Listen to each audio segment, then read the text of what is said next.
¿Cómo están? Lo bueno es que no dejaron ni una pregunta en las presentaciones anteriores. Entonces, todas las que tenía preparadas, pero donde manda ministro, no manda conductor. Y donde manda Cheire, tampoco. Voy a aprovechar mientras aquí les van instalando los micrófonos. Hay varias cosas que nos han ido quedando claras. Tuvimos la posibilidad de conversar con varios de los panelistas antes en una transmisión especial que hicimos para la radio Infinita, respecto de cuánto resiste un país como el nuestro una nueva reforma o modernización tributaria o el nombre que le queramos poner, porque Chile es un país muy bueno para el eufemismo. Los autos ya no son usados, sino que son seminuevos y así. Es impresionante. Si resistimos o no resistimos una nueva modernización es un tema que probablemente no lo vamos a poder detectar en respuestas ahora, y ni siquiera cuando se empiece la discusión en el Congreso. Pero sí creo que va a ser bueno entender, al menos en las miradas de cada uno de ustedes, qué es lo que debería conseguir como objetivo esta modernización. Y tengo la idea, por lo que he podido conversar con algunos y lo que he podido leer de otros, que tampoco está lo suficientemente claro. Propongo primero que cada quien, comenzando contigo, hagamos una breve exposición sobre lo que entendemos respecto a este proyecto para luego empezar la conversación. ¿Te parece? Me parece bien. No sé si está mi presentación atrás. Hoy día creo que el ministro hizo una muy buena síntesis de lo que es este proyecto. Pero yo reconozco, Juan Manuel, que en mi calidad de abogado, y probablemente soy minoría acá entre los economistas, siempre he sentido que en la discusión tributaria que ha existido desde que el proyecto ingresó al Congreso, pareciera que el proyecto de modernización tributaria, que tiene aproximadamente 300 páginas, solo tuviera una modificación en un artículo que dice relación con la integración. Y me genera una profunda frustración el no haber sido capaces de instalar en la discusión pública todas las infinitas bondades que tiene este proyecto, cuyo nombre no es casual. En este caso no se trata de un eslogan, no se trata de un título vendedor. Cuando decidimos llevar a cabo este proyecto, veíamos, tal como comentaba Bernardo, y no fue casual que ustedes pusieran también la publicación de The Economist, porque me acuerdo una noche de agosto en que ya llevábamos 36 horas trabajando en este proyecto, estábamos cerrando y aparece esta publicación. Y dijimos, qué impresionante que el diagnóstico sea el mismo, que es necesario avanzar en los sistemas tributarios del mundo, porque nuestra legislación se había quedado extremadamente rezagada.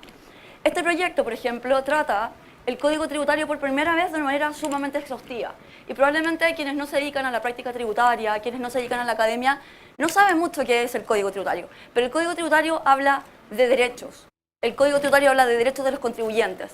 El Código Tributario establece cuáles son las bases de un sistema tributario. Y creo que nosotros estábamos profundamente al debe en incorporar garantías básicas que son propias de un Estado de Derecho. Nosotros creemos como gobierno profundamente en la necesidad de tener un Estado de Derecho en que los poderes son separados, en que la Constitución tiene una primacía y en que tiene ciertas manifestaciones en materia tributaria muy concretas. ¿Cuáles son la juricidad? Para quienes hacen la interpretación tributaria, eso significa tribunales, significa servicio de impuestos internos, tiene manifestaciones concretas también en el principio de legalidad, que básicamente establece que los contribuyentes deben pagar y cumplir con sus obligaciones tributarias en el fondo y en la forma. Y asimismo que el intérprete debe establecer y estar a los hechos grabados tal como lo establece el legislador, sin que sea admisible ningún tipo de interpretación por analogía. Y esto no es un eufemismo, no es un ideario, sino que está consagrado en la Constitución. Principio de juricidad, artículos 6 y 7 de la Constitución. Todas las autoridades del Estado deben actuar dentro de la órbita de su competencia.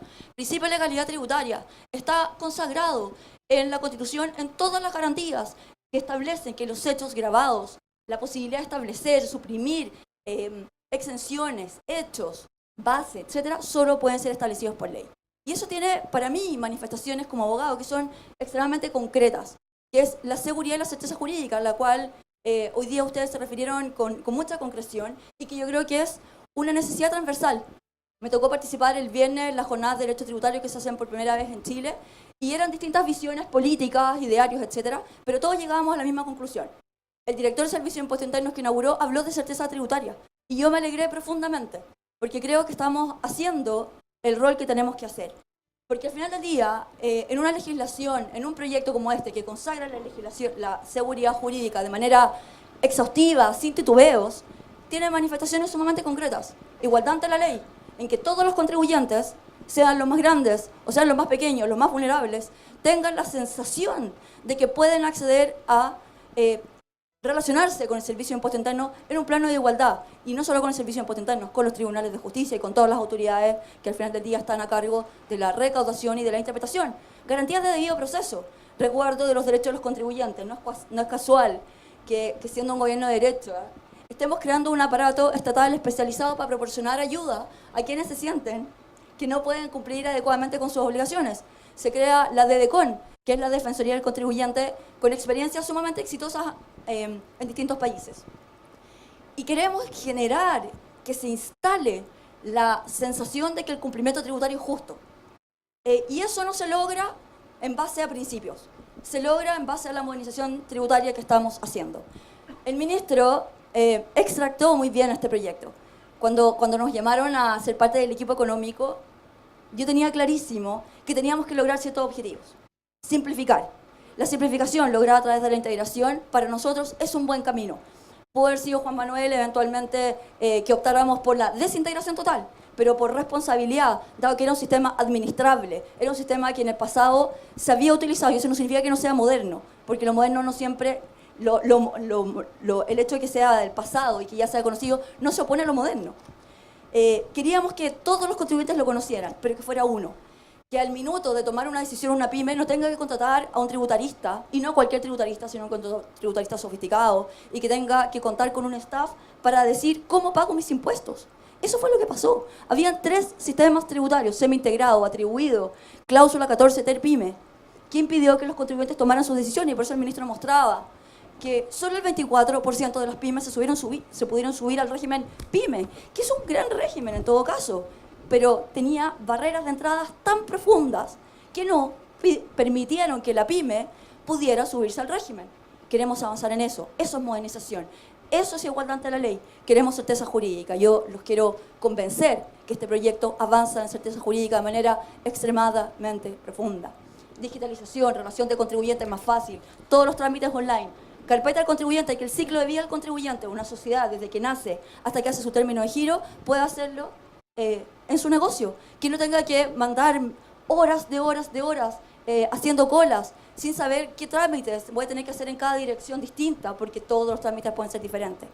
Queremos facilitar el cumplimiento tributario, hacer la vida más fácil al emprendedor. Y como decía Bernardo, que no puedo coincidir más en el análisis, no queremos que la pyme se quede como pyme, como micro, queremos que la pyme crezca. Y por eso establecimos un régimen especial para la pyme, pero para una pyme que nace chiquitita. Vimos los porcentajes son abrumadores, son muy pequeñas, la mayoría, más de 600.000 micro, pero queremos que esa micro pueda crecer. Y el régimen tributario que contemplamos es un régimen para una pyme que está destinada a crecer. Creemos y queremos que hayan emprendedores. Y por último, evidentemente, tal como me lo habló el ministro, este es un proyecto que resguarda el equilibrio fiscal. Ejemplos son muy concretos, y aquí termino, respecto de cómo avanzamos en certeza jurídica. Establecimos normas nuevas de tasación. No queríamos que los contribuyentes tuvieran normas ambiguas, que no sabían lo que era tasación, determinación de base imponible por el Servicio de Impuesto Interno, eso es la tasación. Nuevas normas que miren a las reestructuraciones internacionales, que establezcan, ¿no es cierto?, que obviamente cuando hay partes que no son relacionados, obviamente no se regalan la plata, no se regalan los recursos, sino que cuando hay operaciones entre no relacionados, obviamente las operaciones son y se presume que son de mercado. Entre no relacionados no hay transferencias de recursos a título gratuito. Nuevas definiciones que ayudan a certeza tributaria, de residente, régimen fiscal preferencial, establecimientos permanentes. Quienes son tributaristas acá sabrán que por años no sabíamos qué era, no sabíamos cómo enfrentarlo a lo que era un establecimiento permanente. Nueva norma en materia de gastos, mucho más relativa a la que es la necesidad de la empresa hoy día. No aquello que el Servicio de Impuestos Internos entendía por alguna razón en que debía hacer política pública. El Servicio de Impuestos Internos es un intérprete, no debe hacer política pública con los contribuyentes. Para eso está el Ejecutivo es el que dicta la normativa, el Servicio de Impuestos Internos interpreta conforme a esa normativa y acorde al principio de legalidad. Y los contribuyentes tenemos la obligación de adecuarnos al principio de legalidad. No estar por la letra chica, no permitir jamás que los contribuyentes traten de eludir ni menos evadir, porque eso es delito. Recursos administrativos mucho más potentes. Creíamos que hoy día nuestro diagnóstico es que, por ejemplo, en materia tributaria, a nivel de cortes, a nivel de tribunales, a nivel de servicio de impuestos internos, las interpretaciones eran disímiles cuando la ley no es clara. Creamos el recurso que permite a los contribuyentes llegar al director de servicio de impuestos internos, por ejemplo, cuando hay interpretaciones disímiles y que no estoy de acuerdo con puntos de derecho, porque creemos que con eso se va a empezar a uniformar la jurisprudencia. No puede ser que la jurisprudencia sea distinta según la dirección en que yo esté. Recursos de reposición se fortalece, recursos de queja cuando sienta que se han infringido los derechos de los contribuyentes. Fortalecimiento de la norma general de ilusión. Después, si quieres, podemos hablar más de eso si es que surge en el debate. Estamos convencidos que la fortalecemos, porque no creemos que efectivamente sea bueno que haya una incertidumbre que paralice.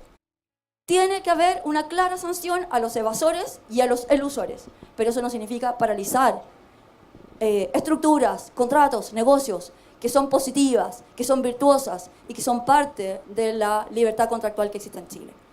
Defensoría del contribuyente, silencio positivo, que los plazos se cumplan en tiempo y forma, no solo por los contribuyentes que debemos pagar los impuestos en los plazos que corresponden. El servicio tiene que darnos las respuestas en los plazos que requerimos para tomar decisiones en forma adecuada. Derecho de los contribuyentes, un catálogo muy profundo que habla de ciertas cosas que a lo mejor para ustedes son básicas, pero que no estaban.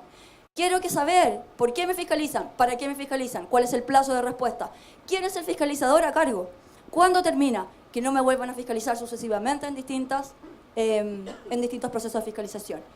Algo normal, que se admita la prueba en toda instancia jurisdiccional. Hoy día había una norma que no permitía presentar pruebas si yo no lo había presentado en el servicio de impuestos internos. Eso solo existe en materia tributaria, no existe en ningún otro proceso jurisdiccional. Consagración del principio de prescripción, que es base de un ordenamiento jurídico. En muy poquitito traté de contarles y qué quiero hoy día, y perdón que me tome este segundo porque esto es casi un acto de terapia, es que me he dedicado a defender últimamente de por qué la boleta recauda y no recauda. De verdad es un proyecto de 300 páginas en que este gobierno cree profundamente que va a ayudar al crecimiento. Creo que haber dedicado miles de horas a ver si la boleta electrónica recaudaba o no recaudaba, es un acto de tanto desgaste intelectual al final del día para quienes debemos hacer buenas políticas públicas, para las asociaciones gremiales, para la academia, para las universidades, para quienes estamos sentados aquí. Podemos construir, esta es la instancia, y les agradezco mucho por haberme escuchado en estos 5, que deben ser 15 ya.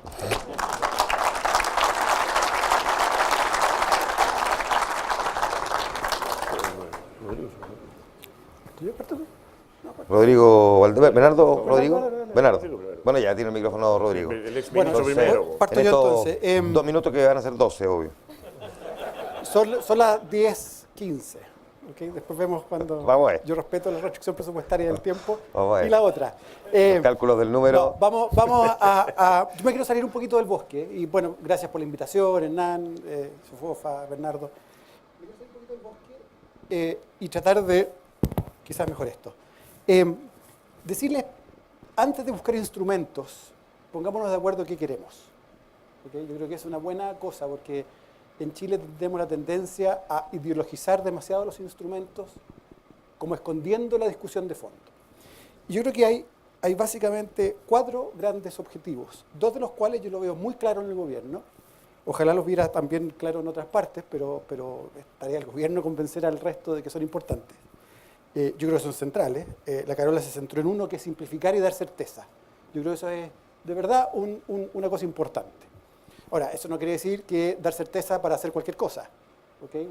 Una test ácido acá es que se piensa de Nutrien y los famosos casos de los market makers hechos específicamente para no pagar un impuesto. ¿Queremos eso en Chile o no? Segundo, favorecer la inversión. Y yo creo que aquí, de nuevo, eso es bastante pacífico. Creo que Bernardo hizo un buen caso de por qué el impuesto a las empresas puede estar un poco alto. Fíjense que lo hemos subido de 17 a 27% en menos de 10 años. Y no nos hemos parado a discutir qué ha pasado con eso. Respecto al proyecto, sin embargo, quiero decir que el proyecto se enfoca mucho más a inversiones de corto plazo y da varias cosas que son como para inflar la inversión en el corto plazo con efectos para el otro lado en el mediano plazo, que hay que pagar de vuelta, pero sobre todo que yo veo desde el punto de vista macro bastante poco coherentes con la situación. Con el Banco Central subiendo tasas de interés, ¿qué sentido tiene que la política fiscal, en este caso vía impuestos, se dedique a meterle a la demanda interna. No lo veo muy claro. Pero el objetivo final creo que es compartido. Pero me quiero centrar en dos objetivos que espero convencerlos son importantes también. Y no veo del lado del gobierno una claridad en esto suficiente. Y en segundo lugar veo exceso de claridad al otro lado a veces en estas cosas. A mí me pasa que, a propósito, voy a seminarios que se en el Congreso, que se junta la oposición, y soy el neoliberal de derecha. Vengo a un seminario como este y me pasa lo contrario, ¿no? Pero bueno, déjenme ir a los dos objetivos que quiero tratar de convencerlo, que creo que es re importante poner sobre la mesa y escribirlo con así lápiz rojo y subrayarlo. Uno tiene que ver con recaudar y el otro los temas de equidad y el sistema tributario. Y respecto del tema recaudación, este gráfico muestra simplemente lo que ha pasado con los ingresos tributarios del gobierno general en Chile desde el año 90 para adelante. Y mi conclusión de ver este gráfico es que a pesar de no sé cuántas reformas tributarias, a pesar de subir en los últimos 10 años 10 puntos porcentuales la tasa de las empresas, ha costado un mundo subir esta linecita. ¿Okay? Y si uno ve simplemente Australia, y voy a volver al tema de Australia en un ratito, el año 79, que era cuando tenían nuestro PIB per cápita de hoy día, este número era tipo 26%. ¿Okay? Entonces hay una gran pregunta acá. Uno podría decir, no se preocupen de esto porque el crecimiento es suficiente, y yo le voy a decir que no es suficiente porque los bienes públicos suben de precio con el PIB. Si uno quiere dar los mismos servicios públicos y el PIB subió, tiene que pagar más por lo mismo. Entonces, si queremos un Estado que dé más bienes públicos, se necesita cómo financiarlo. Y eso me lleva a un grafiquito que hice ayer, y se los quiero mostrar, que me dejó bien impresionado, que es este. Y denme un minutito para explicárselo porque es medio enredado. Este gráfico muestra en el eje X, en el de abajo, en el horizontal, el PIB per cápita comparable a PPP. ¿Okay? Y en el eje vertical, los ingresos del gobierno general sobre PIB, o sea, básicamente la carga tributaria. ¿Okay? Y cada set de puntos es una historia de 4 países, Chile, Nueva Zelanda, Canadá y Australia. Los colores que escogí tienen que ver con las poleras de rugby de cada uno, ¿okay? Porque las banderas son medias parecidas. Pero por alguna razón los australianos juegan de amarillo, los All Blacks, etc. Y fíjense varias cosas interesantes. Y la línea vertical punteada es donde estamos hoy día en PIB per cápita nosotros. ¿Okay? Estos son números bastante oficiales del mundo, digamos. Y hay varias cosas que me llaman la atención a mí. Primero, y es bien obvio, estos países han estado bajando sus cargas tributarias recientemente, hay que tener cuidado con las tendencias mundiales. Segundo, más importante para el debate actual, estos países cuando tenían nuestro PIB per cápita, e incluso antes, tenían cargas tributarias mucho mayores. Y más interesante, las subieron en los periodos en que tenían nuestro PIB per cápita de manera significativa. Y fíjense cómo evolucionan hacia arriba los puntitos amarillos, los puntitos negros. Y más interesante todavía, estos países pudieron crecer, y el caso australiano es el más impresionante de todos, a pesar de ese aumento de carga tributaria de manera consistente. Era otro mundo, todo lo que quieran. Pero acá hay un tema bien de fondo. Yo no creo que Chile pueda desarrollarse en serio sin discutir esto de verdad. Y esa discusión de verdad tiene que pasar por algo mucho más profundo que las tasas. Porque nuestras tasas no son tan distintas a las de estos países. De hecho, Hernán mostraba varios números ahí de tasas altas. Aquí el único país que tiene integración de verdad es Australia. ¿Okay? Tener integración es una rareza. Pero ya, tenemos integración. En el sistema atribuido o en el sistema propuesto. Pero el punto más de fondo que quiero hacer es que tenemos que ponernos de acuerdo si esta trayectoria es normal. ¿Por qué no estoy poniendo Suecia acá? Porque no estoy poniendo los países que tienen estados de verdad grandotes. Estos países, y si ponemos Inglaterra también va a ser el caso, que son más bien de tradición anglosajona, son países de estados relativamente chicos, delgados, en el contexto de los países desarrollados. Entonces ese es mi primer punto. Ya me pasé un minuto. Mi segundo punto, y aquí termino, tiene que ver con el efecto del sistema tributario en la distribución del ingreso. Y aquí hay 3 gráficos, puros países OCDE. ¿Okay? Y el primer gráfico de la izquierda muestra, es raro esto, se van a impresionar, el Gini de Chile, que está más o menos en la mitad. No somos nada de raro. El gráfico que ustedes habitualmente miran, y se lo han mostrado, es el Gini final, el de allá, más a la derecha, que es el Gini después de pagar impuestos y recibir transferencias del Estado. ¿Okay? Y en ese sabemos que tenemos una distribución del ingreso pésima. Pero si uno se va a la distribución sin pago de impuestos y sin transferencias, nos encontramos que no somos un pájaro tan raro. Lo que somos raros de verdad es que cuando pagamos impuestos en Chile y recibimos transferencias del Estado, apenas movemos el Gini. El segundo gráfico lo que hace es medir cuánto mejora la distribución del ingreso con el sistema impositivo y con el sistema de transferencias. Y resulta que los demás países lo mejoran sustancialmente y nosotros prácticamente nada.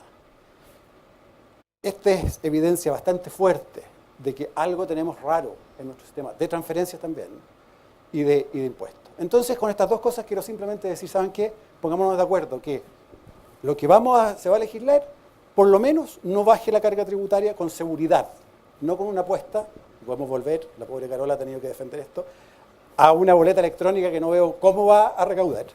Y en segundo lugar, pongámonos de acuerdo, ¿quiénes van a recibir los 800 millones y quiénes van a pagar la compensación? Y capaz que sea re fácil ponerse de acuerdo. Pero a partir de subrayar en rojo que nuestro sistema tributario no puede ser menos progresivo aún y la carga tributaria en Chile no puede disminuir, especialmente cuando se están ofreciendo 3.500 millones de dólares en beneficios de pensiones sin identificar una fuente de financiamiento. Muchas gracias.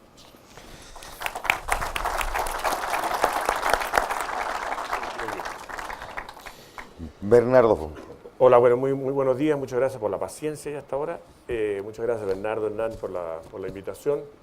Debe ser porque hoy día sea la PSU que nos hicieron tantas preguntas. Pero yo quiero ya primero enfocar la discusión un poco distinta. Es decir, que primero los impuestos los pagan las personas, ¿no es cierto? Y aquí detrás del impuesto, porque nosotros los economistas, también los abogados, nos acostumbramos a hablar de esto en forma abstracta, ¿no? Y en realidad aquí hay un emprendedor, hay un empresario, hay un pyme, para el caso del impuesto al capital, que es lo grueso que afecta esta reforma, de hecho, que se levanta todos los días a trabajar con mucho esfuerzo, a empujar el país, a empujar su empresa adelante y tiene que pagar impuestos. Y nosotros entonces tenemos que ver cómo podemos hacer la vida más fácil y eso yo creo lo que apunta esta reforma. Y entonces lo primero que hay que mencionar es esto, ¿no es cierto? Que urge simplificar el sistema, lo hemos dicho todo hasta el cansancio, lo explicó el ministro, lo explicó la Carolina. Y en realidad yo creo que esa es la parte más valiosa y más sustancial del proyecto. El hecho que, por ejemplo, una empresa que le hace una cancha de fútbol a sus trabajadores, eso es considerado por impuesto interno un gasto rechazado. ¿Cómo hacer un gasto rechazado? ¿Cómo hacer un gasto rechazado el hecho de que una empresa quiera darle a un trabajador una indemnización voluntaria? ¿Cómo hacer lógico que una empresa que vende a otro cliente, el cliente no le paga, entonces tiene un incobrable en esa factura, no lo puede descargar como gasto, sino con un engorroso procedimiento judicial? Todos temas que esta reforma enfrenta muy bien. Creo, eso sí, en mi opinión, que hay más simplificaciones que se podrían hacer. Me ofrezco gratis incluso para asesorarla, porque yo creo que efectivamente se puede todavía eliminar registros, se puede hacer una serie de cosas que puedan ayudar más. Segundo, creo que el tema más peleagudo, más discutido, ha sido el tema de la integración, sobre lo cual se ha creado una nube de exageraciones, ¿no es cierto?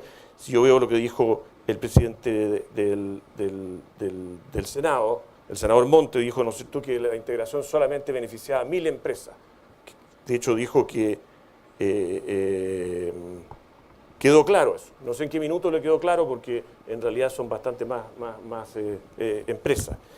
El senador Letelier dijo que el 80% del proyecto es quitarle la carga tributaria a las personas dueñas de las empresas más grandes. Yo no sé de dónde llegó a esa conclusión.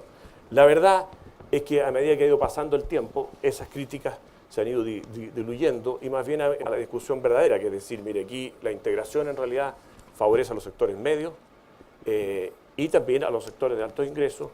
Y la pregunta no es si la integración parcial es una mala política, es un mal diseño para tratar de que los más ricos paguen más impuestos. Y entonces si la discusión correcta es decir, bueno, veamos qué tasa de impuestos queremos que paguen, cómo queremos que paguen impuestos los sectores de mayor ingreso. Si miramos el gráfico ahí, vemos que hay 300.000 personas afectadas por una sobretasa, un impuesto extra, debido a la falta de integración total. De eso solamente 10.000 son de los sectores de mayores ingresos. Y de hecho, si uno ve cuál es la disminución porcentual de impuestos ve que mientras una persona que tiene ingresos por empresa de 600.000 pesos pasaría a pagar cero gracias a la integración, por tanto se ahorraría el 100% de impuestos, mientras un sector de altos ingresos se ahorraría un 21% de impuestos. De manera que esto evidentemente es progresivo. Ahora, es más aún, lo que no resulta justo es que una persona que recibe dividendo de su empresa por 600.000 pesos pague una tasa del 9,45, que es equivalente a la que un empleado de 4 millones de pesos paga. Entonces, eso como que no... Fue tal el espanto que se apagó la pantalla. Entonces, no parece justo esto. Ahora, entonces yo creo que la discusión de fondo no es si la integración es buena o es mala. La integración es básicamente buena y técnicamente correcta, es justa y también incentiva la inversión, sino que cómo podemos establecer cuál es la tasa más alta de impuestos. Y yo creo que ahí también la discusión verdadera no es sobre la tasa, sino sobre la base, o sea, cómo podemos eliminar franquicias para asegurarnos que los sectores de mayor ingreso paguen impuestos, más que establecer una tasa nominalmente alta. La firme es que la reforma de la presidenta Bachelet quiso redistribuir y no redistribuyó. Y no lo hizo porque, por ejemplo, estableció una tasa nominal de 44,5% gracias a la falta de integración de impuestos para los dividendos, pero esa tasa no se paga mayormente. ¿Por qué no se paga mayormente? Porque borró con el codo lo que escribió con la mano. ¿Y cómo lo borró? Lo borró porque estableció el impuesto sustitutivo, que permite que haya 30.000 millones de dólares de utilidades que pagaron un impuesto muy chiquitito a los dividendos. Y por tanto todos los grandes patrimonios ya están integrados, ya no van a pagar más impuestos, no les afecta la integración. Por tanto, toda esta idea de que mantener el 44,5% es la manera que los ricos vayan a pagar más impuestos es falsa. Además, existe otra forma, ¿no es cierto? Cualquiera que tiene una empresa puede establecerse un sueldo y mediante ese sueldo pagar 35% de impuestos y puede sacar 300, 400, 500 millones de pesos al año sin pagar el 44,5%. O sea que no necesita pagar el 44,5%. Entonces es el típico cosa que se crea, ¿no es cierto?, muchas veces en impuestos para el titular, para la cuña. Los ricos pagarán 44,5%. Falso. No es así. En segundo lugar, y para terminar, creo que es importante destacar lo siguiente. Uno echa de menos en el proyecto más incentivo a la inversión. Si bien es cierto que los hay, por ejemplo, echa de menos un incentivo de ahorro a las personas, tipo lo que fue el 57 bis antiguo. Y también echa de menos tocar el impuesto a las empresas, que es un impuesto al ahorro, ya lo expresó con claridad todos mis antecesores, incluso Rodrigo ha estado de acuerdo en eso. Y yo creo que esto, en la discusión parlamentaria, ojalá uno lo pueda tomar la mano a los sectores de la oposición que han reconocido que el impuesto a las empresas está muy alto e incorporarlo, este tema, en la negociación que seguramente vendrá.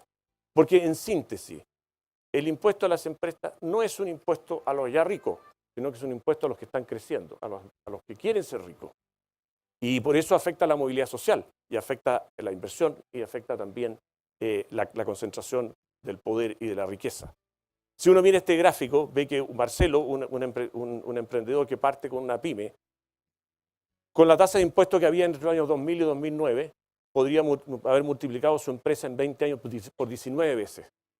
Con la tasa que tiene la OCDE, que es 24% en promedio, la podría multiplicar por 11 veces. Pero con la tasa de 27% que tenemos hoy día, la podría multiplicar solamente por 8 veces. Entonces, eso es lo que le estamos nosotros pidiendo a los emprendedores hoy día, que salgan a competir con Copec, que salgan a competir con Sonda, que salgan a competir con las grandes compañías chilenas, que se construyeron con 16,5% de impuestos. ¿No es cierto? Que se construyeron con tasas de impuestos mucho más bajas, lo que les permitió reinvertir utilidades y crecer mucho más rápido. Pero ahora, estos emprendedores de ahora, nosotros les estamos pidiendo que no compitan en una cancha pareja con sus antecesores, sino que compitan con una tasa mucho más alta. Para terminar, yo creo que es muy importante el proyecto que ha presentado el gobierno. Creo que hay muchas mejoras que se le pueden hacer y uno echa de menos de parte de la oposición entonces que surja una negociación, una conversación sobre cómo mejorarlo. Yo participé en la negociación con el gobierno anterior, no fue fácil, tenía un gobierno que tenía todos los votos para aprobar la descabellada reforma que propuso, se pudo arreglar lo que se pudo, de una pésima reforma hacerse una mala reforma, pero yo vi ahí cómo es posible sentarse incluso en plena minoría, incluso con un gobierno que avanzaba con una retroexcavadora y se puede lograr mejorar. Yo lo que echo de menos entonces es que por parte de la oposición se produzca ese encuentro, porque al final no sacamos nada con que el gobierno se haya una esquina y la oposición se haya otra. Entonces nosotros los ciudadanos lo que necesitamos es que se pongan de acuerdo y empujemos todo este país para adelante. Muchas gracias.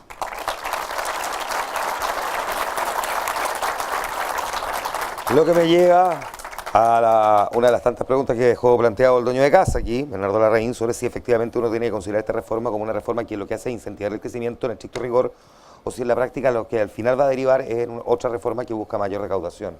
Es una pregunta que todavía está dando vuelta, a pesar de que si uno mira los números, Rodrigo Valdés dijo más temprano en Infinita que este proyecto le faltan muchos números todavía en el detalle. Si es que uno mira los números, pareciera que lo que busca no es necesariamente mayor recaudación, sino que eventualmente generar mayor crecimiento, pero también queda planteada esa duda. Desde el punto de vista de la elaboración de la política pública, el centro de este proyecto estuvo efectivamente en el crecimiento. Y el crecimiento no solo se logra eventualmente a través de la determinación de una tasa de impuesto corporativo, que evidentemente es relevante. Y yo entiendo perfectamente, y también he compartido la necesidad de ojalá avanzar en ese tema. Y si no es hoy, tal como lo ha dicho el ministro, esperemos que estén dadas las condiciones para que durante el avance este gobierno pueda revisarse, porque efectivamente es un tema relevante, pero no es el único. Yo creo que este proyecto, precisamente al centrarse en la necesidad de crecer, en la necesidad de emprender, de fortalecer la creación de más y mejores empleos y de llevar a cabo más inversión, contempla distintos mecanismos. Todos los hemos señalado de manera transversal, pero yo creo que no es un factor el que genera que este proyecto busque y tenga por centro el crecimiento, sino que es la conjunción de los distintos elementos que hemos señalado. Efectivamente, un sistema tributario más simple es clave. Fuimos a mirar todo lo que sucedía en las comisiones internacionales, cuál era el centro. Miramos los papers que había hecho hace muy poco tiempo sobre cómo elaborar un sistema tributario, los estudios de Corvo con Arellano. La simplificación es clave. Un sistema tributario que tiene el engranaje, que tiene el nuestro, comparto con Bernardo el dibujo, es brutal, no puede. Pero eso tampoco basta. Para ese efecto también se necesita certeza, se necesita un sistema seguro, jurídicamente seguro. Herramientas adicionales, por supuesto que las hay, el ministro las mencionó. Y todo lo que se pueda avanzar en generar más y mejor crecimiento, estoy convencida que efectivamente este gobierno está completamente abierto.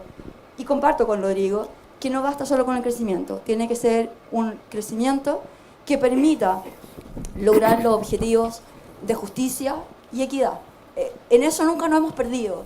Jamás ha estado fuera del radar, fuera de los principios que buscamos, porque compartimos absolutamente las preocupaciones y sobre todo las tareas y demandas que hoy día tenemos como gobierno. Hay mucho que mejorar, probablemente, y yo creo que todas las ideas que han ido surgiendo durante estos meses en que hemos estado sentados en seminarios, en el Congreso, en distintas comisiones, etcétera, enriquecen y tal como dices tú, Bernardo, o sea, yo creo que ahora lo que falta es la necesidad de sentarse a concretar. Al principio era una trinchera, y de verdad una trinchera muy dura. Creo que hoy en día existe mucho más espacio. El solo hecho de hoy día estar sentados los tres con visiones que probablemente podemos tener políticas distintas, pero sí tenemos bases comunes. A mí me parece que es un ejercicio notable de hacia dónde va este proyecto y que es una gran base para que sea un proyecto que esté destinado a perdurar. Aprovecho de ir formulando al tiro algunas preguntas de las muchas que nos han llegado. Por ejemplo, Rodrigo, dice Gustavo Anabalón, se expone la tasa tributaria de Chile entre la mitad de los países de la OCDE. También se dice que Chile está entre los países con mayor carga tributaria. ¿Es eso comparable tan en frío pensando que hay países con políticas de redistribución que reducen significativamente los datos de inequidad, es decir, no dejan solo a que el mercado opere en la redistribución? No entendí tan bien la pregunta, así que creo que podría simplemente repetir lo que dije antes, pero hay un asunto bien de fondo, creo yo, que es para qué es la tributación. Porque si nos perdemos de eso, y si la tributación es solo para crecer, bueno, bajemos a cero los impuestos, ¿sí? Eso es bien obvio. Los impuestos siempre distorsionan, siempre son un problema para crecer. Y la pregunta es, ¿qué carga tributaria queremos tener? ¿Es coherente con el desarrollo de un país? Y segundo, ¿qué set de instrumentos usamos de manera que sea lo menos distorsionadores posibles y ojalá lo más equitativos posible? Y en algunas cosas yo creo que el proyecto avanza bastante bien. Por ejemplo, por ejemplo, en todos los temas de dar certezas, creo que es muy importante. Ahora, no están en el informe financiero algunas cosas, y la Carola dice, no, es que no se puede calcular cuánto es, pero si se puede la boleta, se puede cualquier cosa, digo yo. Entonces, perdón, Carola. ¿Te gusta el tema de la boleta electrónica, tía? Yo quiero ir, bueno, lo que pasa es que son 1.200 millones de dólares, todo el proyecto. Primera cosa, y esto lo dijo De Gregorio en algún momento, este es un proyecto que macroeconómicamente no es tan grande. O sea, nos estamos agarrando por 800 millones en paralelo cuando se anunció un gasto de 3.500 y sin la hueva, digamos. 800 millones que, perdona, Bernardo dice que son 300 millones. No, yo creo que Bernardo exagera en eso, pero déjeme ir. No, vos, yo lo que más dije, que mirando, claro que el informe dice que son 300 millones al principio y después sube a 800. Yo los 800 no los veo por ningún lado. No dije que fueran 300 necesariamente. 834. mi punto es mucho más. Déjeme ser como constructivos, yo creo que cuesta menos, mucho menos la reintegración. Yo creo que hay que ir más bien a pensar cómo se puede avanzar en esto. O simplemente no. O sea, si no hay votos y todos se encasillan en su esquina, yo creo que, claro, no va a pasar nada. Pero pensando más en decir, ok, ¿qué puede pasar? Y aquí me quiero colgar una cosa que dijo Bernardo. A mí no me tocó estar, por suerte, a ustedes sí les tocó a los dos estar en el proyecto original del gobierno anterior, que fue muy tensionado. Pero ahí quiero decir que no es labor de la oposición tomar el liderazgo para mover este tema. Yo aquí no estoy hablando con nadie, o sea, ni me hace mucho caso a nadie, así que, ni mis niños, a esta altura. Pero más en el fondo yo creo que el liderazgo político para construir un acuerdo tiene que venir del Ejecutivo. Nadie más lo va a hacer. Nadie más tiene los incentivos y por lo tanto cuando uno dice, bueno, ¿por qué no se juntan? Hay que mirar hacia el centro de Santiago, no hacia Valparaíso. Perdona, déjame hacerte una pregunta ahí, porque tú vienes del mundo de los números, vienes del mundo técnico, pero has vivido en el mundo de la política también. Por supuesto. Y sabes lo que eso significa, digamos, en lo bueno y el día que te fuiste. ¿Para qué vamos a entrar ahí? Pero déjame preguntarte, ¿dónde ves tú esas dificultades para ponerse de acuerdo? ¿En qué cosas puestas en este proyecto crees que va a ser más difícil que en un gobierno que no tiene la mayoría en el Parlamento, sacar adelante esta reforma le va a costar más? Yo creo que primero la responsabilidad, creo que espero haberlo convencido a todos, es más de Santiago que Valparaíso. La segunda cosa es que hay que poner algunas líneas de qué cosas no se van a traspasar. Yo lo escribí esto en una columna, así que no estoy diciendo nada, de nuevo, no estoy representando a nadie, es mi percepción y proyección hacia dónde veo las cosas moverse. Pero primera cuestión, para el gobierno es muy importante integrar. Más allá si cuesta o no cuesta, si cuesta tan poco y es tan irrelevante, no sé por qué le importa tanto. Así que yo creo que les importa. Y por lo tanto cualquier acuerdo, creo que si es que hay algún acuerdo posible, es con integración. Segundo lugar, para la oposición es central los dos temas que mencioné yo, en general, recaudación y el tema de justicia tributaria. Por lo tanto, hay que, creo yo, decir, ¿saben qué? La boleta electrónica es muy especulativa. Sáquenlo para el lado. Si recauda, se gastará la plata. Pongámonos incluso de acuerdo cómo se va a gastar esa plata. Incluso podría ser para bajar un impuesto. Pero no es la compensación que puede destrabar lo que se está discutiendo. Y por lo tanto, ahora hay que buscar compensaciones del mismo monto que el gobierno dice cuesta la integración, y que alguien más tendrá que revisar, incluso Bernardo, que puede ser otros más bajos, otros dicen que es más. Y segundo, y aquí hay una cuestión bien importante, que más o menos paguen los mismos. Más o menos paguen los mismos. ¿Están todos de acuerdo que sería raro integrar y, digamos, subir el impuesto más así, menos justo que haya? Bueno, acá hay que buscar qué instrumentos tenemos para eso. Y hay un menú de cuestiones. Esto en el mundo se discute todos los días, y por lo tanto veamos qué posibilidades hay. Yo creo que, por ejemplo, el tema del subsidio de bajar el IVA a las casas tiene bien poco sentido. Ahí se juntan 200 y tantos piticlines. Alguien ha hablado de subir el 40%, un amigo de esta casa, que fue el primero que lo tiró. La tasa de 35% para el impuesto mayor al ingreso es muy bajo en comparación internacional, muy bajo. Las tasas de los segmentos más altos de los globales complementarios en el mundo equivalentes son muchísimo más altos. Esa cuestión va a volver a 40, créanme, o sea, muy probablemente, ahora o después. Sobre todo si se bajó 35 porque era la contraparte del atribuido. Entonces no tiene mucho sentido dejarlo en 40. Ahí se juntan 200, 300 palos. Bueno, y van a faltar 400 más que habrá que buscar en una discusión honesta, con números, de manera de calzar esto. Yo no veo posible un acuerdo tal como está la cuestión. Y yo creo que todos perciben lo mismo. Pero al mismo tiempo percibo que sí se puede llegar a algún acuerdo. No con toda la oposición, porque hay gente que va a estar siempre en contra de una cosa así, pero se ve ya la democracia cristiana con cierta predisposición positiva a conversar. No sé cuánto se va a cobrar en el proceso, pero se puede. Yo creo que lo peor que podríamos hacer es decir, esto sabes que no se puede conversar. Pero esa conversación tiene que ocurrir. Hay cosas que pasan tras bambalinas, obviamente hay cocinas funcionando, pero todavía no se ve, no veo yo, en parte porque estamos en el presupuesto, en parte porque salió pensiones, una tracción de la discusión suficiente como decir, ya, esto va a salir pronto. Perdona, solamente yo voy al tiro contigo, Leonardo, pero ahí te pido una opinión cortita, pero hay proyectos emblemáticos, el gobierno tiene proyecto de pensiones, anunció una modificación también al sistema de ISAPRE y además una reforma tributaria. Son tres, digamos, grandes discusiones al mismo tiempo que además van aparejadas con lucas. O sea, va a haber una mayor demanda por parte del Estado de recursos, que aquí estamos hablando de una reforma que busca fundamentalmente crecimiento y no mayor recaudación. ¿Ves viable desde el punto de vista de la discusión política sacar adelante tres discusiones al mismo tiempo en un año? Porque ya el año siguiente no, yo son creo elecciones. Que las tres en un año es muy, muy difícil.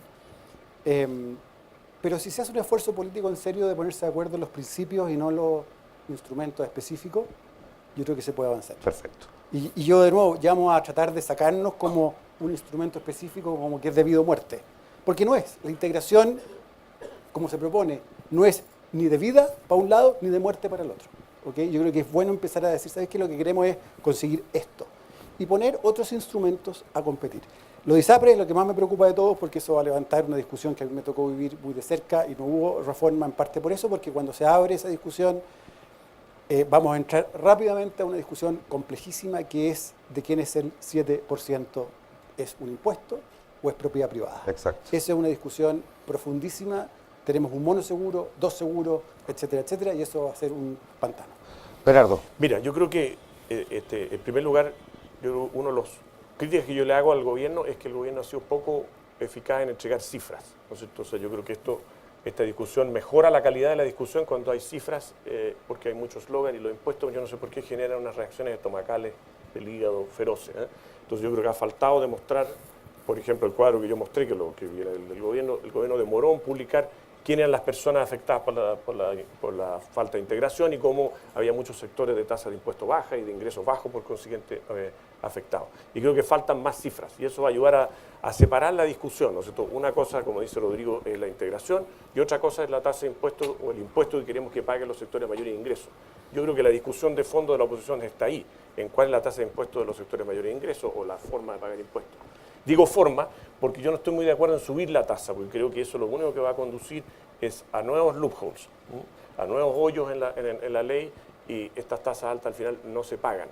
Entonces yo creo que es mejor ampliar la base, yo creo que es mejor eliminar franquicias, eliminar una serie de costos. Estoy totalmente de acuerdo en lo del IVA de las casas, por ejemplo, que mencionó Rodrigo, pero hay otras cosas más contundentes. Yo creo que lo más importante es que los sectores de mayores ingresos paguen impuestos por lo que tienen que pagar, no que tengamos una tasa que en el papel suena muy bonita y muy alta y en realidad no es efectiva.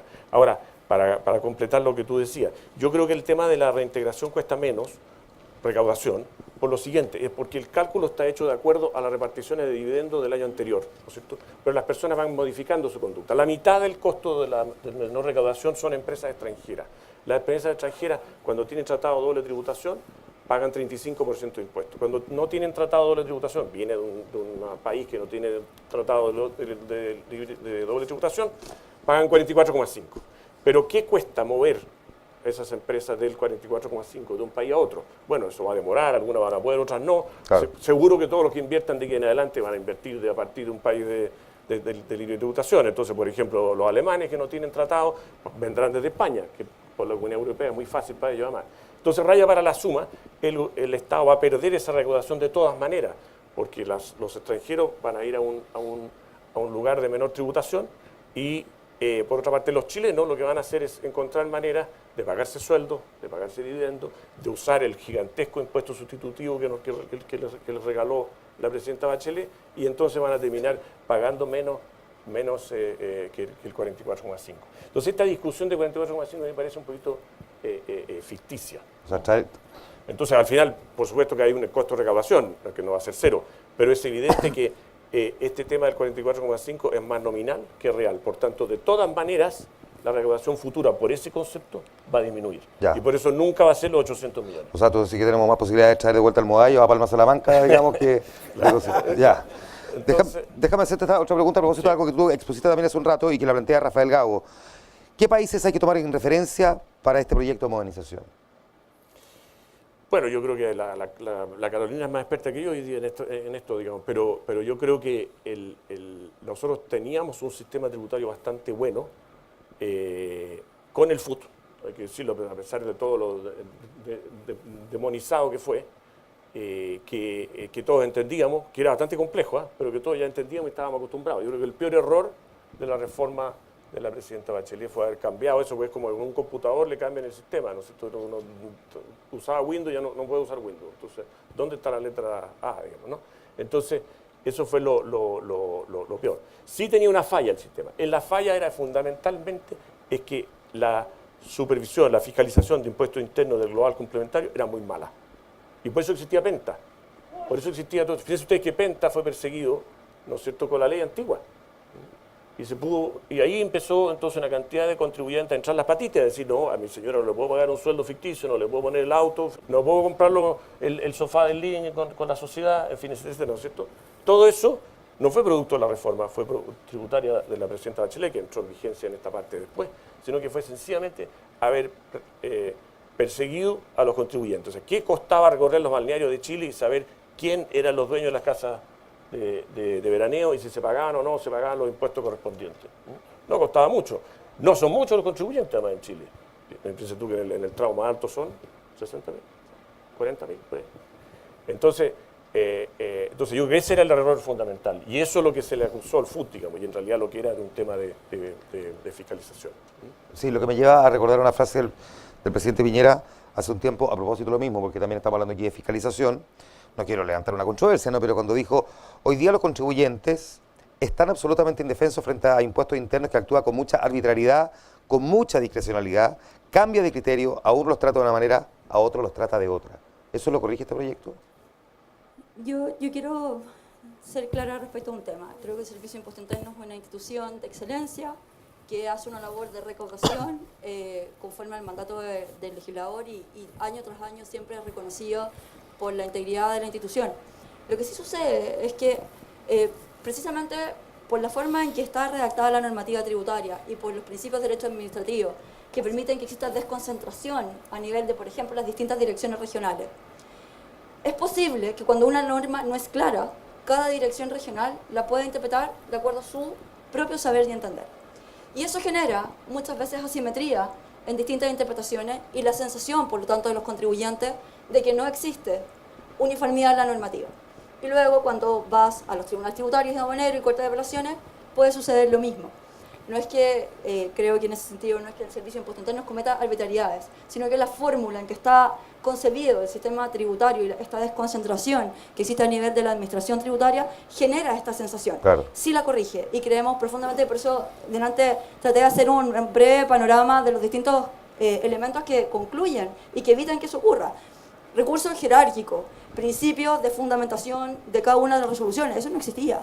Probablemente quienes se dedican a la práctica tributaria saben que el Servicio de Impuesto Interno hoy día no estaba aplicando la ley de bases de administración del Estado, que debiera ser común a cualquier entidad. Pero por alguna razón que para mí a veces no se entiende, no estaba ocurriendo. Y lo que hicimos fue traer todos los principios fundantes del derecho administrativo al derecho tributario, que puede parecer de perogrullo, pero parece que no era tanto. Creemos que lo corrige de manera significativa. Y solo retomando un punto que le preguntaba recién a Bernardo, nosotros, y esto es algo que quizás hemos ido aprendiendo, yo ya trabajé en el gobierno del presidente Piñera 1, me tocó trabajar, más que trabajar, estar en la negociación de la reforma tributaria por un partido político, en el protocolo de acuerdo nacional, y si hay algo que al menos en mi caso particular, y con mucha humildad lo aprendí, es que uno no debe tratar de copiar a las legislaciones extranjeras porque cada país tiene sus propios principios, su propia idiosincrasia, su propio derecho, cada uno tiene sus propias instituciones y el tratar de copiar, por muy bueno y positivo que sea, de verdad no resulta bien. Recuerdo que algunos de los asesores, Rodrigo, miraban al derecho escocés. Y yo decía, pero ¿por qué estamos mirando al derecho escocés si Chile no tiene una tradición anglosajona? En Chile el derecho es de origen románico. Aquí no hay precedente, aquí cada situación, cada sentencia es distinta, no la puedo aplicar a mi caso en particular y por lo tanto creo que tenemos que estar a buscar, a estudiar profundamente. Hemos mirado a la OCDE, por supuesto que sí. Hemos mirado a la Comisión Europea, por supuesto que sí. Hemos mirado a todos los países europeos, hemos mirado a quienes de alguna manera la llevan, hemos mirado a las comisiones internacionales significativas, Comisión Mirles. Hemos ido a mirar a cada uno de los buenos elementos, pero siempre basándonos en lo que es Chile, nuestro derecho, nuestra realidad económica, nuestras empresas, nuestra capacidad contributiva también. Se nos va el tiempo ya, hace rato nos estamos pasados, pero tengo que hacerles preguntas, así que les pido respuestas bien cortitas para varias que nos han mandado. Pero hay una que dejó planteada también, Bernardo, cómo grabar ciertas externalidades, por ejemplo, no sé, medioambientales.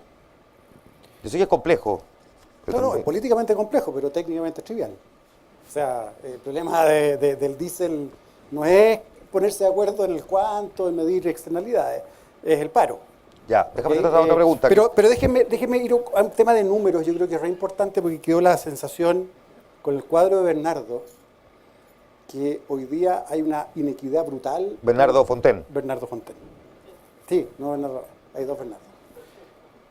¿Y sabes cuál es el problema de fondo acá? Que no tenemos los números, porque no sabemos a dónde va la plata que se va de impuestos, a qué segmentos. El senador Montes dice esto va a las empresas más grandes, no porque exista una pyme por ahí que es dueña que tiene un dueño que tiene un sistema semi-integrado. Es simplemente constata que, y voy aquí el número lo voy a poner aproximado, ¿ya? Porque no me acuerdo si es 97, 98 o 98,5% de las ventas en Chile, y por lo tanto los impuestos, si los márgenes son más o menos iguales, las pagan 1000 empresas. Entonces tiene razón en eso. ¿Okay? Entonces, los números de número de contribuyentes, tasas de los contribuyentes, son bastante irrelevantes al final del día para la discusión que hay que tener. Y mientras el gobierno nos diga dónde están las platas, si las platas están reinvertidas en empresas con fierro, si las platas están metidas entre medio en empresas de inversión, en una casa en la playa, o las platas están saliendo en el global complementario, no vamos a saber muy bien quién se beneficia. Y esos números existen, son posibles de hacer.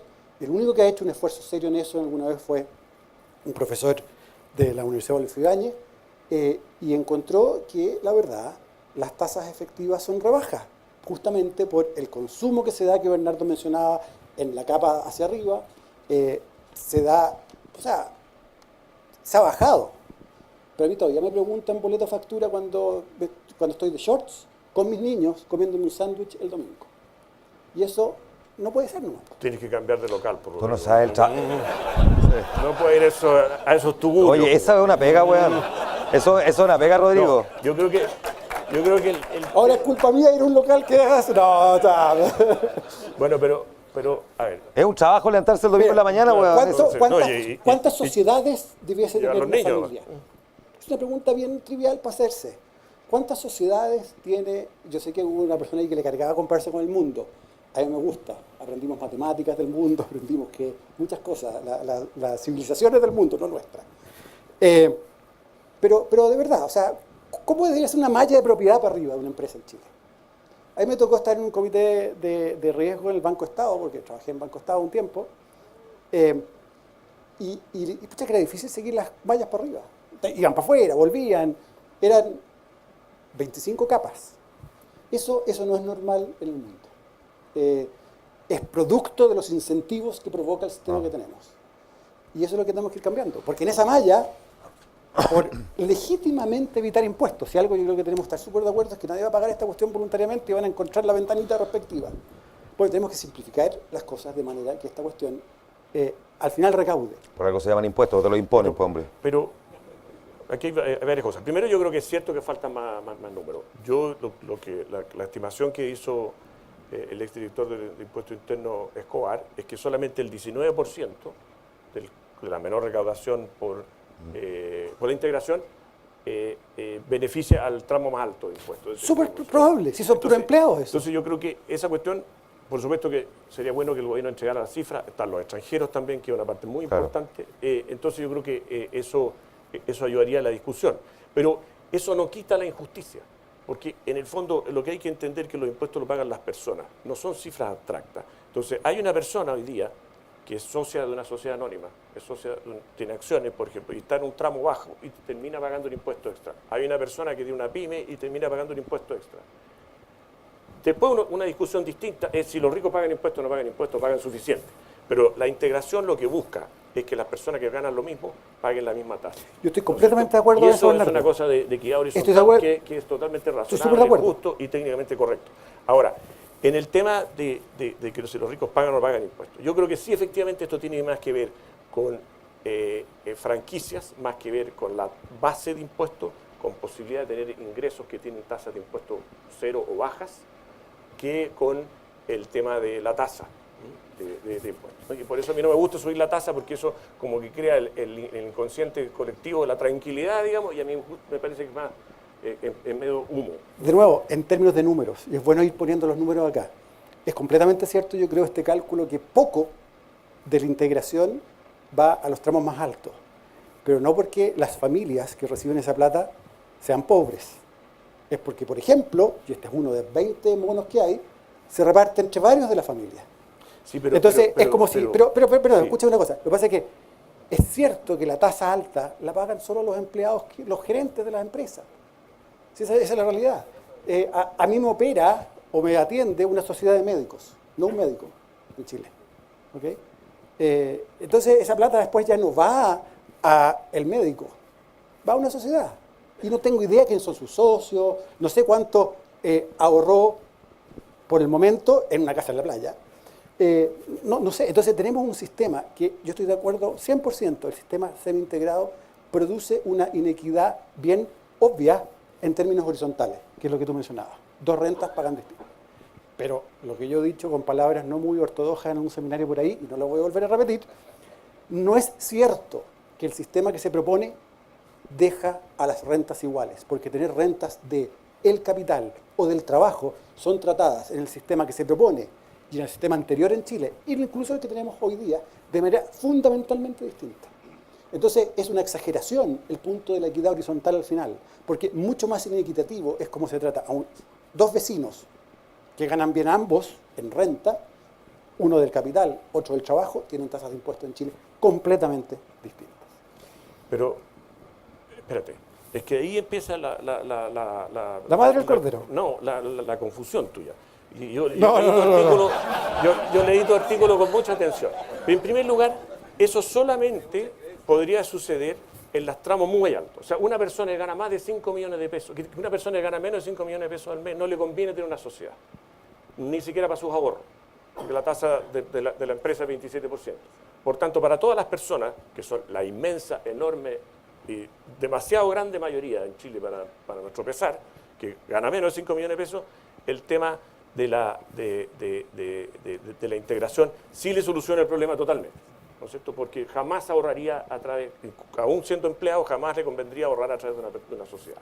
O sea, solamente tu preocupación es que la equidad horizontal no se produce plenamente en la gente muy rica, en los profesionales o empleados muy ricos que ganan más de 5 millones de pesos. Eso efectivamente reciben su sueldo y pagan impuestos por la totalidad de su sueldo y no por lo que ahorran.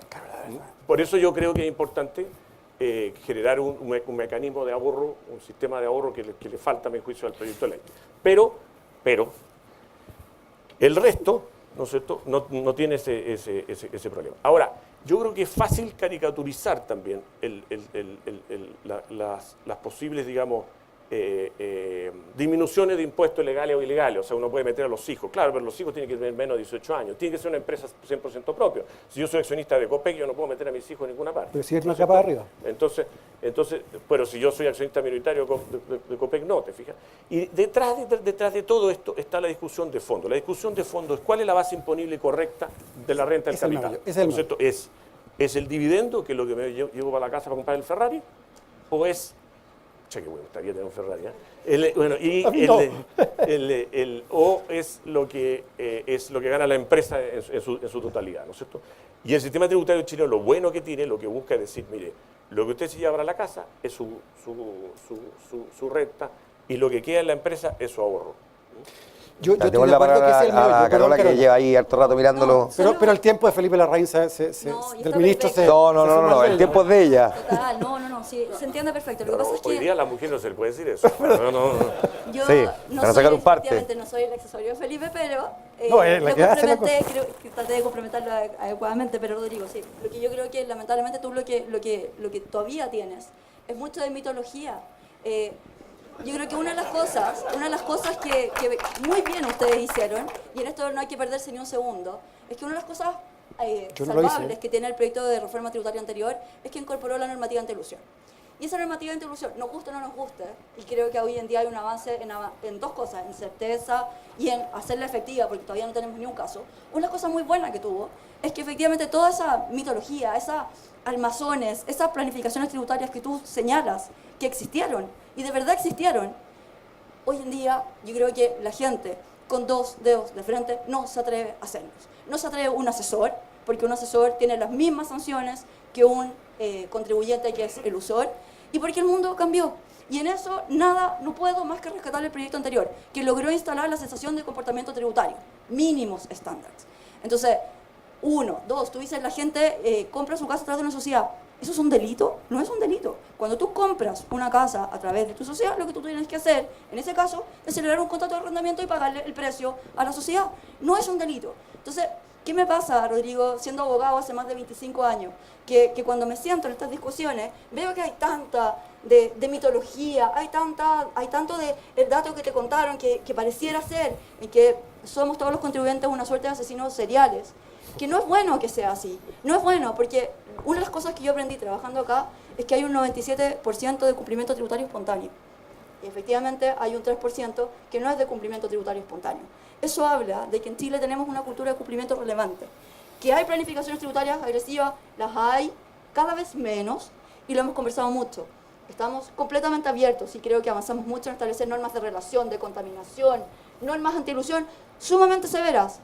Se está discutiendo en paralelo el Código Penal nuevo. Yo creo que en eso también hay que ser bien certero, que las penas se cumplan, que efectivamente los delitos tributarios tengan una tipificación moderna. Los delitos tributarios actuales son retrógrados, datan de más de 100 años. No saben que son los asesores normalmente los que cometen los delitos. Los contribuyentes se dejan guiar por los asesores muchas veces. Comparto contigo, hay que mejorar, pero no hagamos política tributaria pensando que los contribuyentes son asesinos en serie. Ya. Yo creo que no corresponde. Dado que me trataron de catalogar de asesino, yo no creo que la gente sea buena o mala. La gente reacciona a los incentivos, ¿ok? Y lo reacciona un trabajador del sector público que marcha y para ayer por sus luquitas, y también un empresario que hace cierta planificación tributaria. Están en su justo derecho de tratar de evitar pagar impuestos si es legalmente posible, ¿ok? Y por eso yo no catalogo de alguien que aproveche incentivos como bueno o malo. Es una persona, homus economicus se llama esa persona. Entonces, eso es lo primero. Por lo mismo, el diseño de cualquier política pública tiene que considerar eso, que cuando uno hace cosas, pasan incentivos. Si un gobierno arregla un paro portuario tirando lucas como loco, ¿qué pasa cuando ese gobierno vuelve? Bueno, tiene otro paro portuario. ¿No es cierto? Entonces, pasan cosas que son obvias desde el punto de vista económico. Ahora, dejando eso, y por lo tanto no quiero calificar a alguien que planifica. Si son parte de las reglas, son parte de las reglas, pero podemos cambiar las reglas. Y lo que tenemos que poner de acuerdo es qué reglas son adecuadas o no. Y aquí viene, yo pensé que Bernardo se iba a meter al meollo del asunto. A propósito, para informar mejor necesitamos más datos. Esta cuestión es súper simple. De todas maneras. Sin tener los datos van a seguir cundiendo los mitos. Y a mí me encantaría saber, aleatoriamente, cuánto es la tasa de impuestos de mucha gente, de mis vecinos. Sin saber quién es cuál, para saber si de verdad pagan más o menos igual. Porque mi impresión, y aquí déjenme ser de nuevo, nada más injusto que alguien que planifica agresivamente versus el mismo que no planifica agresivamente. ¿Uno va a hacer mejor negocio que el otro? Eso sí que es inequitativo. Pero bueno, quiero volver al tema más de fondo, que yo creo que no hemos discutido seriamente, que es, ¿esto es un impuesto a la renta o un impuesto al consumo? Porque al final del día hay buenas razones para movernos a impuestos al consumo, pero ya tenemos una tasa de IVA muy alta. Yo sé que está el señor ahí que no le gustan las comparaciones internacionales, pero es así. Sí pasa con el IVA que no grabamos los servicios. Esa es una gran discusión. Y a los es bienes una y los rareza que servicios. debiéramos tener que mirarla. Pero eso me lleva al punto de fondo. Entonces, el impuesto a la renta, cuando son rentas del capital, ¿son en realidad un impuesto al consumo o un impuesto a la renta? Porque cuando son empleados, es clarito, es impuesto a la renta. Entonces, bueno, si la visión es que esto tiene que ser un impuesto al consumo, bueno, digámoslo tal cual y rehagamos el código tributario para eso. Entonces estamos entrampados en una cosa que para algunos es un impuesto a la renta Claro. y para otros es un impuesto al consumo. Y creo que parte de la discusión se pasa justamente por eso. A los tres les quiero agradecer, Bernardo, Carola, Rodrigo. Bernardo, muchas gracias también por la invitación. Muchísimas gracias. Aplauso para los panelistas. Muy bien.